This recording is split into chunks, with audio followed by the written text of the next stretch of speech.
사랑의 하나님, 성령 강림 후 11번째 주간 수예배로 오늘도 주 앞에 나오게 하심을 감사드립니다. 이 시간 드리는 예배가 주님께 기쁨이 되는 예배가 되게 하여 주시고, 또한 주님께서 주시는 그 은혜로 충만한 이 예배 시간 되게 하여 주옵소서. 항상 강건함으로써 주님께 예배드리기에 힘쓸 수 있는 우리가 되게 하여 주옵소서. 예수 그리스도의 이름으로 기도하옵나이다. 아멘. 찬송가 495장 찬송하신 후에 이은성 원장님께서 기도하시겠습니다.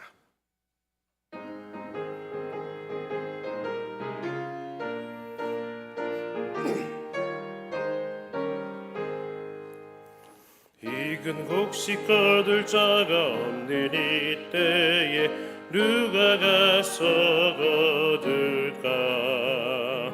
내가 어찌 게으르게 앉아 있을까? 어서 가자 밭으로 보내주소서, 보내주소서. 재단 숯불 내 입술에 대니 어찌 주저할까? 주여 나를 보내주소서. 주가 두루 다니시며 일꾼 부르나 따르는 자 적도다. 보라 주의 사랑하는 익은 곡식을 어서 거두러 가자. 보내주소서, 보내주소서. 세상 숯불 내 입술에 대니 어찌 주저할까? 주 나를 보내주소서. 주가 나를 부르시니 언제 어디나 기뻐 가서 일하리. 주가 명령 내리실 때 능력 받아서 기뻐 거두리로다. 보내주소서, 보내주소서. 재단 숯불 내 입술에 대니 어찌 주저할까? 주 나를 보내주소서.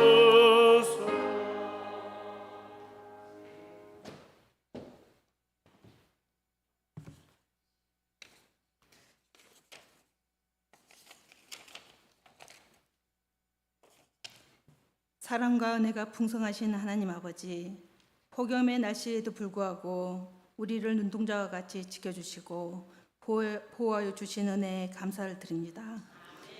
8월 둘째 주 수요 예배를 기억하게 하시고 주님의 제단에 나와 예배를 드리게 하신 은혜 또한 감사드립니다. 이 시간 저희들 주님 앞에 엎드려 회개하며 예배 드릴 때 우리의 예배를 받으시고 우리의 죄를 용서하여 주시옵소서. 주님 한 분만 찬양과 경배와 영광을 받아 주시옵소서. 자비로우신 주님, 저희들은 너무 부족합니다. 주님 은혜가 아니면 살 수 없는 저희들입니다. 그럼에도 불구하고 저희들 바쁘다는 핑계로 말씀과 기도에 소홀히 하였습니다. 기도하지 않고 말씀에 기울이지 않고 예배보다 우리의 일이 더 중요했습니다. 살만하니 주님 앞에 엎드리지 않고 교만하였습니다. 교만하고 게으른 우리의 죄를 다 고백하오니 예수님의 보혈로 용서하여 주옵소서. 주님이 우리나라의 주인이 되셔서 지도자들이 하나님의 주권을 인정하며 경외하게 하소서. 기후적, 경제적, 육체적 괴로움에 있는 주의 자녀들을 지켜주시옵소서. 살아계시는 하나님, 우리 교회의 어려움을 저희보다 더 깊이 아시니 주 뜻대로 이끌어 주실 줄 믿습니다. 다시 부흥의 물결이 넘치도록 비전과 사랑이 가득한 목자를 보내주셔서 우리 교회가 더 튼튼한 뿌리와 더 넓은 그늘을 나눌 수 있는 하나님의 나라 완성의 큰 힘이 되게 도와주소서. 은혜 풍성한 성령이 살아 숨쉬고 주의 향기를 널리 퍼뜨려 사랑과 은혜가 차고 넘치는 교회 되게 하옵소서. 말씀을 전하실 주의 종을 기억하여 주시고 진리의 말씀을 우리 마음판에 새기게 도와주시옵소서. 살아계신 하나님의 말씀을 통하여 깨달음을 주시고 그리스도인으로서 구별된 삶을 살아갈 수 있게 믿음을 더하여 주시옵소서. 우리의 구원자가 되시고 은혜와 사랑이 넘치는 예수님의 이름으로 기도드립니다.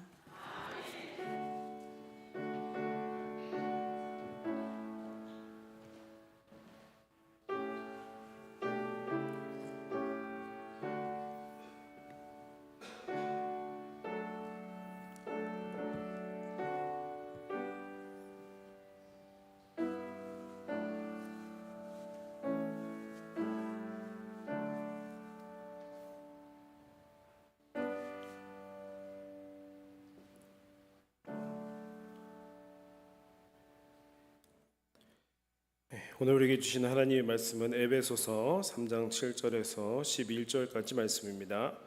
신약성경 312면쯤 되겠습니다. 에베소서 3장 7절에서 11절의 말씀 한 절씩 교독하시고 마지막 절 함께 봉독하시겠습니다.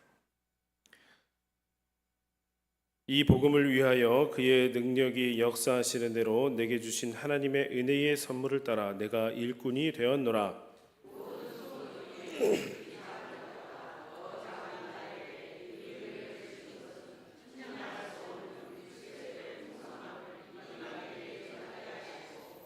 영원부터 만물을 창조하신 하나님의 속에 감추어졌던 비밀의 경륜이 어떠한 것을 드러내게 하려 하심이라.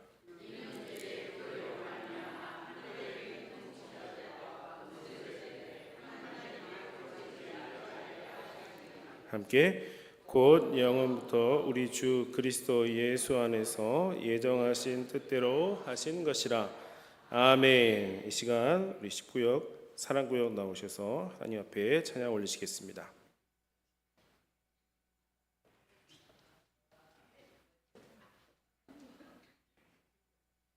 더 이쪽으로 오시죠. 네, 여기입니다. 네.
아멘. 우리 하나님께 영광의 박수를 드립니다. 감사합니다. 우리 사랑구역이요 정말 주님의 사랑으로 늘 충만하시기를 바라고 또 그 사랑이 다른 이들에게도 이렇게 흘러 넘쳐서 나누실 수 있는 귀한 구역 되시기를 축원합니다. 할렐루야. 우리 함께 인사하시겠습니다. 3일 만에 다시 만나니 반갑습니다. 반갑습니다. 반갑습니다. 오늘도 은혜 받읍시다. 은혜 받읍시다. 아멘. 네, 오늘도 주님의 전에 나오신 여러분들을 환영합니다. 주시는 말씀 가운데서 오늘도 여러분들 은혜 받으시는 귀한 시간 되시기를 축원합니다. 자, 오늘 말씀에 보면 바울은 하나님의 계획을 알았습니다. 그것은 이방인을 향한 하나님의 복음의 비밀이었는데요. 바울은 이 비밀을 깨닫고 이 복음을 위해서 내가 하나님의 일꾼이 되어야겠다라고 결심을 했습니다.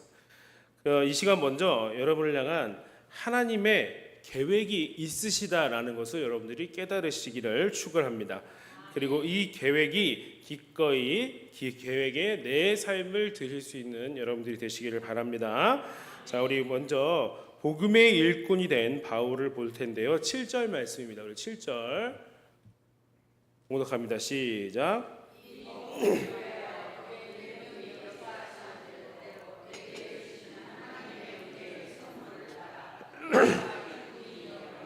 아멘. 자, 앞서 비밀을 이 성경으로 바울이 기록을 했습니다. 이 바울이 곧바로 자신이 이 비밀을 따라서 일꾼이 되었다라고 지금 고백을 하고 있습니다. 하나님의 비밀인 성경을 기록하면서 자신의 사명과 인생의 목적을 그 안에서 깨달은 것입니다. 바로 성경 속에서 비전과 목적, 그것을 발견하게 되었다는 것입니다.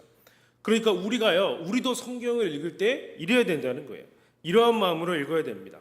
성경 속에서 우리가 나에게 주시는 하나님의 사명을 내가 깨달을 수 있어야 되고, 나의 인생의 목적을 발견할 수 있도록 그렇게 기도하시면서 성경을 읽으셔야 한다는 것입니다.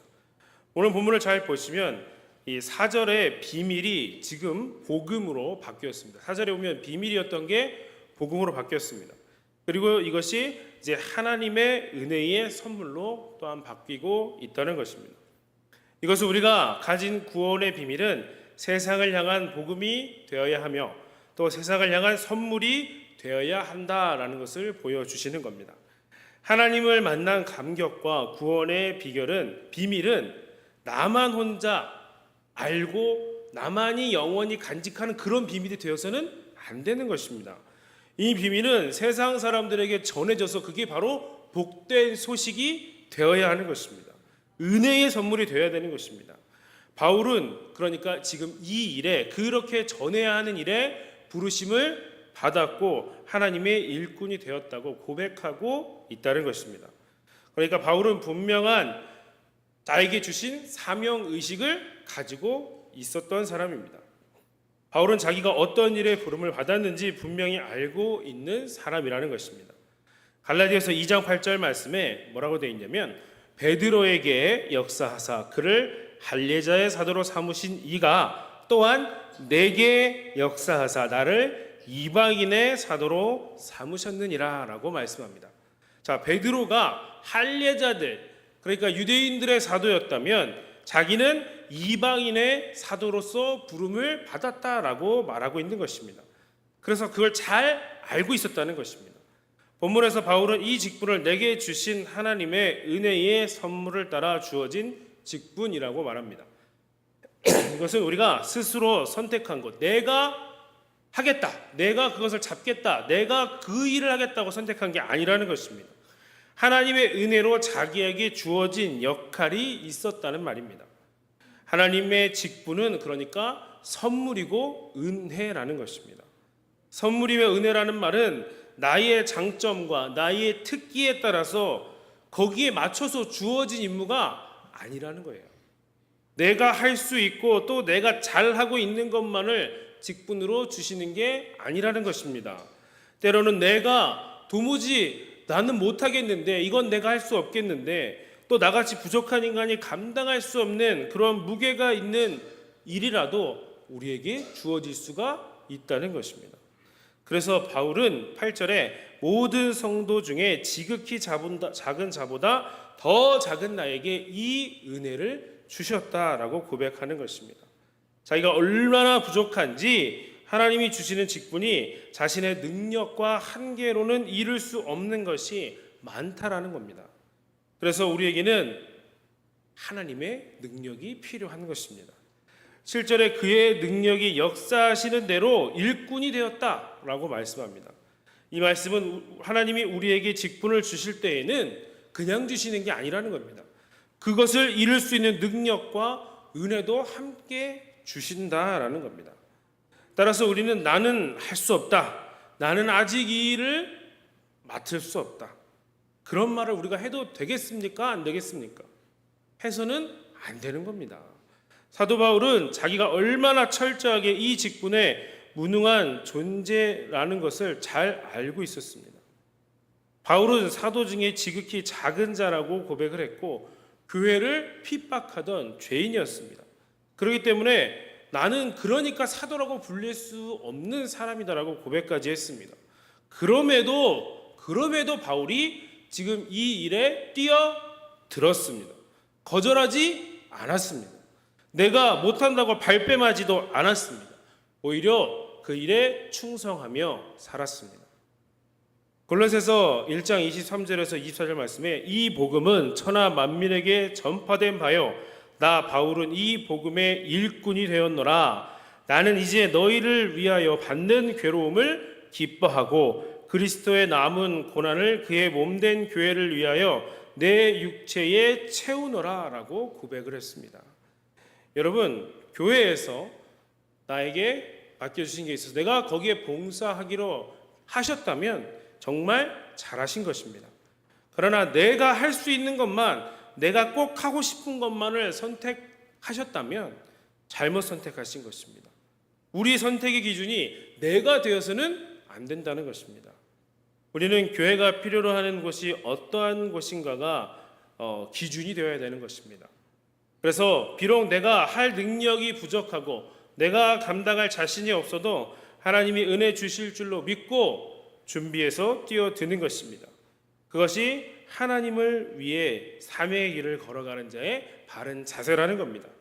골로새서 1장 29절 말씀에는 이를 위하여 나도 내 속에서 능력으로 역사하시는 이의 역사를 따라 힘을 다하여 수고하노라 라고 말씀합니다.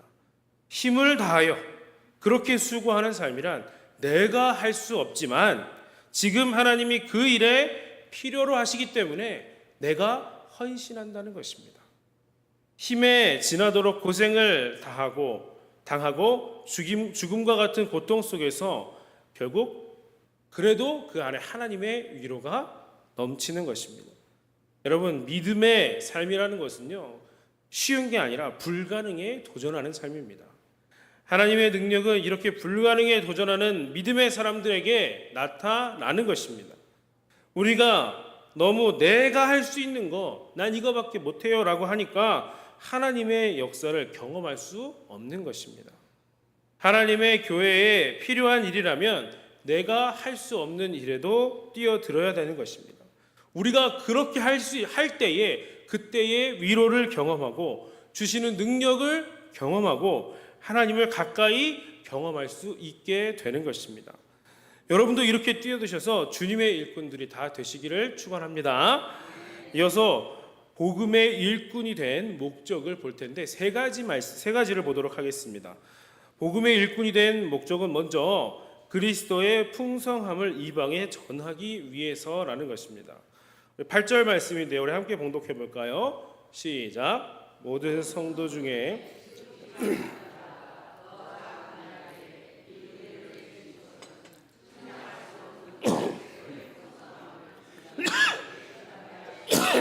아멘. 자, 바울은 자기의 사명이 어떠한 목적을 가지고 있는지 분명하게 알고 있었습니다.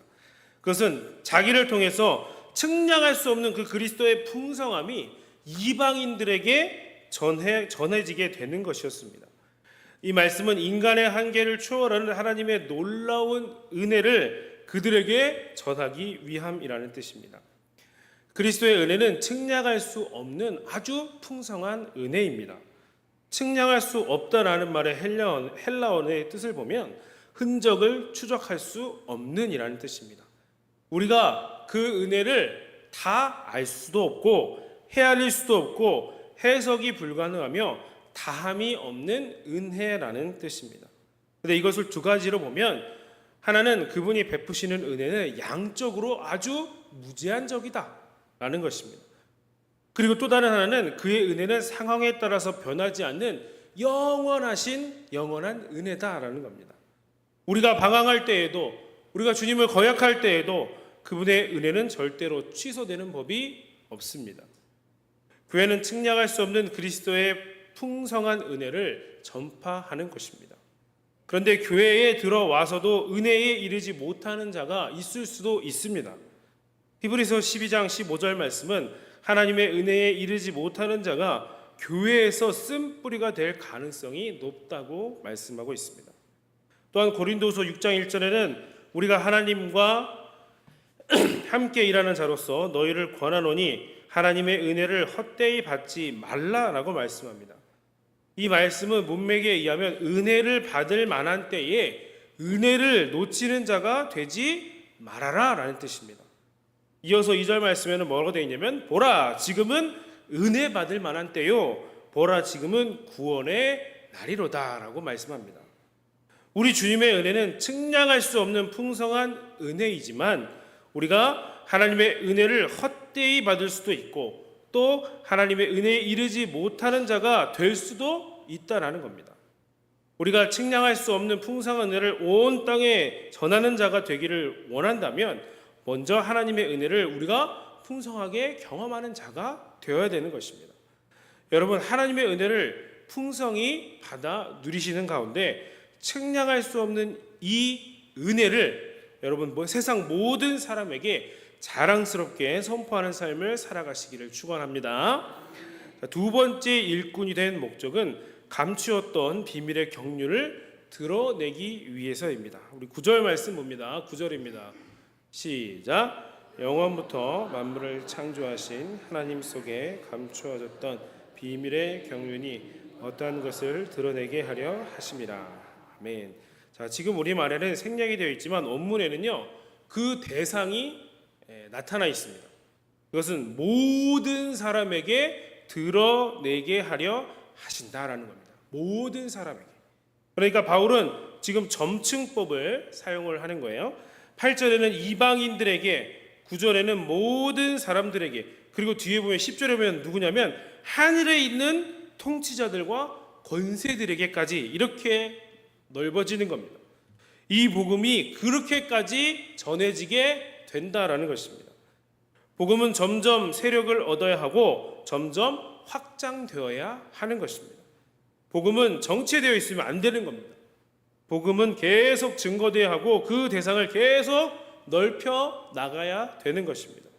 우리가 세상에 복음을 증거하는 일에는 만족이란 있을 수가 없습니다. 이 정도면 족하다. 이게 안 된다는 겁니다. 이 정도로 끝내자라고 말해서도 안 되는 것입니다. 예산 때문에 일을 줄이자고 해서도 안 되는 것입니다. 인간적인 계산으로 하나님의 일을 하는 것이 아니기 때문입니다. 오직 우리는 하나님만을 신뢰하고 성령의 능력을 받아서 예루살렘과 온 유대와 사마리아와 땅끝까지 이르러 내 증인이 되라고 하신 말씀을 따라야 되는 것입니다. 복음은 내 주변에서 시작하여서 땅끝까지 모든 민족에게 전해져야 하는 것입니다. 자, 여기에서 무엇을 드러나게 한다고 하셨습니까? 영원부터 만물을 창조하신 하나님 속에 감추어졌던 비밀의 경륜이 무엇인가를 드러낸다고 했습니다. 하나님의 비밀이란 바로 구원의 비밀을 의미하는 것입니다. 다시 말하면 하나님의 구원 계획이자 복음의 비밀인 겁니다. 이 비밀을 하나님으로부터 계시를 받아서 사도 바울이 깨달았다는 겁니다. 그런데 이제 바울은 그 비밀을 드러내는 사명을 감당하겠다는 것입니다. 여기 드러낸다는 말에는요, 뜻이 조명한다, 밝게 비추어 준다라는 뜻이 있습니다. 다시 말하면 단지 가르치거나 선포한다는 의미가 아니라 그들을 가르쳐서 계몽시킨다라는 의미가 있다는 것입니다. 그러니까 자기의 사명이 주님을 모르는 자들에게 복음을 그냥 가르치는 것에서 끝나는 게 아니라 가르쳐서 영적으로 깨우치는 사역을 한다는 것입니다. 이런 일이 어떻게 가능하겠습니까? 바로 구원의 비밀이 담긴 이 주님의 말씀을 듣고 하나님을 믿는 자가 될 때 이러한 변화가 일어난다는 것입니다. 그들은 복음을 들어야 하고 들을 뿐만 아니라 들었으면 믿어야 되는 것입니다. 복음을 듣고 믿을 때에 그들의 눈이 밝아져서 생명을 얻는 길로 나아가게 되는 것입니다. 이것은 바울의 사명이자 오늘 우리 교회의 중요한 사명인 것입니다. 그것은 우리가 하나님의 비밀을 맡은 자가 되었다는 것입니다. 따라서 우리는 교회의 사명을 통해서 우리의 사명을 발견할 수 있어야 됩니다. 교회의 사명이 하나님의 비밀을 선포하는 곳에 있다면 그게 곧 나의 사명이 되는 겁니다. 사도 바울은 이 복음 증거하는 일을 마치려 하면은 나의 생명을 조금도 귀한 것으로 여기지 않는다고 고백했습니다. 이처럼 영적인 비밀인 생명을 살리는 복음 증거하는 일에 충성을 다하시는 여러분 되시길 바랍니다. 자, 복음의 일꾼이 된 마지막 목적을 보겠습니다. 그것은 교회가 영적 싸움을 싸우기 위해서입니다. 10절 말씀 보겠습니다. 10절입니다. 시작.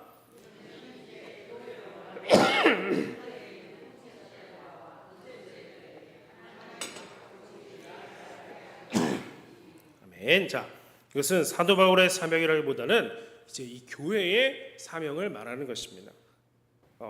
바울이 자기의 사명의 목적을 말씀하다가 갑자기 교회의 중요한 사명을 언급하는 겁니다. 그것은 교회가 하늘에서 통치자들과 권세자들에게 하나님의 각종 지혜를 알게 하는 사명이라는 겁니다. 여기서 중요한 것은 하늘에서라는 겁니다. 교회의 중요한 사명이 그들에게 하나님의 각종 지혜를 알게 하는 것이라고 말씀했습니다. 이 말씀은 교회가 이 세상을 대상으로 싸우는 것이기도 하지만 하늘에 속한 영적인 존재들과도 싸워야 할 것임을 보여주는 겁니다. 우리의 싸움은 혈과 육에 속한 싸움이 아닙니다. 통치자들과 권세들과 이 어둠의 세상 주관자들과 하늘에 있는 악의 영들과의 싸움이라는 것입니다. 그들과의 싸움에서 우리가 선포해야 되는데 뭐를 선포하느냐? 하나님의 지혜를 선포하는 것입니다. 바로 하나님을 떠나 저주 아래 있던 이방인들을 하나님의 자녀로 삼으시는 하나님의 지혜입니다. 무엇으로 이 일을 행하실까요? 바로 전도라는 미련한 것으로 이 일을 행하십니다. 우리 고린도전서 1장 21절 말씀 우리 함께 화면을 보고 봉독해 보도록 하겠습니다. 함께 봉독합니다. 시작. 하나님의 지혜에 있어서는 이 세상이 자기 지혜로 하나님을 알지 못함으로 하나님께서 믿는 자들을 구원하시기를 기뻐하셨도다. 아멘. 전도를 통해서 잃어버린 영혼들이 돌아오는 것을 보면서 악의 영들은 이 사건을 통해서 돌아가는 모습을 보니까 그게 마음에 안 드는 겁니다. 화가 나는 것입니다. 반면에 하늘의 천사들은 이 사건을 통해서 하나님의 지혜가 이것이구나는 걸 알게 되고 기뻐하여서 하나님을 경배하는 것입니다. 바로 이것이 교회가 하늘에서 통치자들과 권세들에게 하나님의 각종 지혜를 선포하는 것입니다. 우리 이어서 11절 말씀도 볼까요? 11절입니다. 시작. 곧 영원부터 우리 주 하신 것이라. 아멘. 자, 이것은 바울이 하나님의 일꾼이 되어서 사역하는 모든 일들이 모두 하나님의 계획 속에 예정된 것임을 보여주는 말씀입니다. 우리의 모든 사역이 영원 전부터 하나님이 그리스도 예수 안에서 예정하신 뜻대로 하신 것이라는 겁니다. 이 말씀은 우리가 섬기는 모든 섬김이 미리 정하신 계획대로 진행되고 있음을 잘 보여주는 말씀입니다. 그러므로 우리의 직분과 우리의 사역은 영원하신 하나님의 계획을 이루는 도구가 되어야 하는 것입니다. 내가 사람들로부터 존경받고 인정받기 위해서 하는 게 아니라는 말입니다. 그러면 하나님의 계획은 무엇일까요? 오늘 본문에 영원부터 우리 주 그리스도 예수 안에서 예정하신 뜻대로라고 했습니다. 하나님이 예정하신 그 뜻은 예수님의 구속사역을 중심으로 모든 열방이 구원을 얻고 주님 앞에 나와 엎드려 경배하는 것에 있는 겁니다. 이것이 비밀이고 이것이 지혜인 것입니다.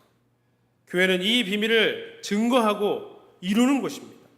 이 계획을 이루기 위해 교회는 정신을 바짝 차려야 되는 거고요. 영적 싸움을 싸워야 한다는 겁니다. 이 싸움을 잘하기 위해서 우리에게 능력도 필요하고 지혜도 필요한 것입니다. 세상의 지혜가 아니라 하늘의 하나님이 주시는 지혜가 필요한 겁니다. 오늘 우리 교회에 이러한 하늘의 지혜가 풍성히 부어지기를 축원합니다. 인간적인 다툼이 사라지고 하늘의 지혜로 영적 싸움에서 승리하고 잃어버린 한 영혼을 구원하는 일에 집중하는 우리 교회가 될 수 있기를 바랍니다. 바로 이것이 교회의 중요한 사명인 것입니다. 또한 우리는 교회의 사명을 통해서 나의 사명도 발견해야 됩니다. 교회는 건물과 기관이 아니라 우리 공동체이기 때문입니다. 여러분이 바로 교회입니다. 그렇다면 교회의 중요한 사명이 바로 곧 여러분의 사명이 되는 것이고 여러분들의 영적 싸움을 싸워야 되는 것입니다. 근데 그것도 잘 싸우셔야 되는 겁니다. 이 싸움을 피하지 않고 승리하시는 여러분 되시기를 바랍니다. 성도 여러분, 바울은 부르심의 목적을 잘 알고 있었습니다. 그리고 그 일에 헌신하되 죽도록 헌신하였습니다. 그때 바울을 부르신 주님께서 오늘 저와 여러분을 지금 부르고 계십니다. 하나님께서 당신의 계획과 목적을 따라서 여러분을 부르시고 있습니다. 그리고 지금 여러분들은 그 자리에 서 있으십니다. 그렇다면 오늘 우리는 어떠한 자세로 살아야 하겠습니까? 에베소서 4장 1절 말씀에서 우리가 부르심을 입은 부름에 합당하게 행해야 한다라고 말씀합니다. 우리는 부르심의 한 소망 안에서 부르심을 받은 자들입니다. 하나님께서 하나님의 계획과 소원이 있으셔서 여러분을 부르셨고 교회의 일꾼으로 다 한 분 한 분 세워주셨습니다. 그렇다면 우리는 그 부르심에 합당한 삶을 우리는 살아가야 하는 것입니다. 하나님의 은혜를 헛되이 받아서는 안 됩니다.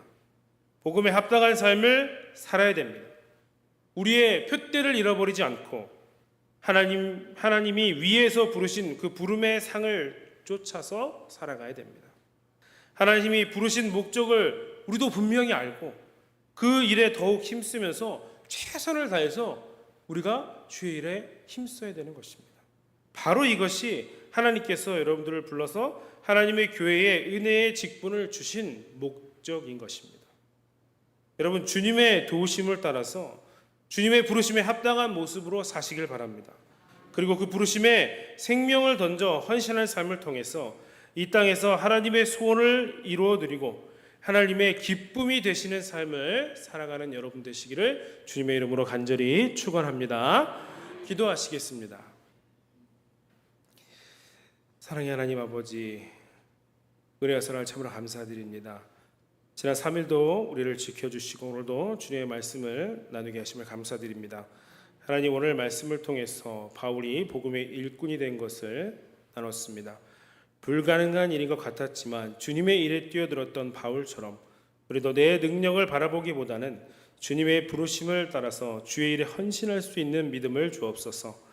우리가 복음에 합당한 삶을 살아가기를 소원합니다. 우리를 부르신 그 목적을 분명히 알고 최선을 다하는 우리의 삶이 되게 하여 주옵소서.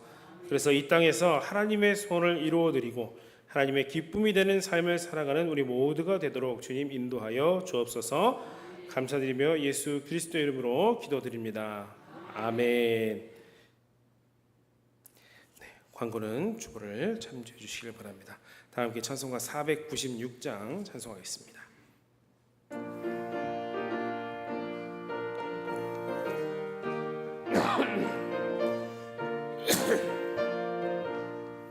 새벽부터 우리 사랑함으로써 저녁까지 씨를 뿌려봅시다. 열매 차차이고 곡식 거둘 때에 기쁨으로 달을 거두리로다. 거두리로다. 거두리로다. 기쁨으로 달을 거두리로다. 거두리로다. 거두리로다. 기쁨으로 달을 거두리로다. 비가 오는 것과 바람 부는 것을 겁을 내지 말고 뿌려봅시다. 이를 맞춰놓고 곡식 거둘 때에 기쁨으로 단을 거두리로다 거두리로다 거두리로다 기쁨으로 단을 거두리로다 거두리로다 거두리로다 기쁨으로 단을 거두리로다 씨를 뿌릴 때에 나지 아니할까 염려하며 심히 애탈지라도 나중 예수께서 칭찬하시리니 기쁨으로 단을 거두리로다 거두리로다 거두리로다 기쁨으로 단을 거두리로다 거두리로다 거두리로다 기쁨으로 단을 거두리로다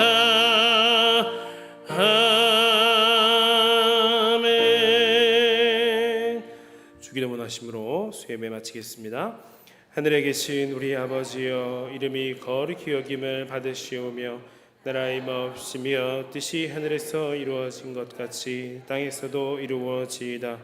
오늘 우리에게 일용할 양식을 주옵시고 우리가 우리에게 죄 지은 자를 사하여 준 것 같이 우리 죄를 사하여 주옵시고 우리를 시험에 들게 하지 마옵시며 다만 악에서 구하옵소서. 대개 나라와 권세와 영광이 아버지께 영원히 있사옵나이다. 아멘.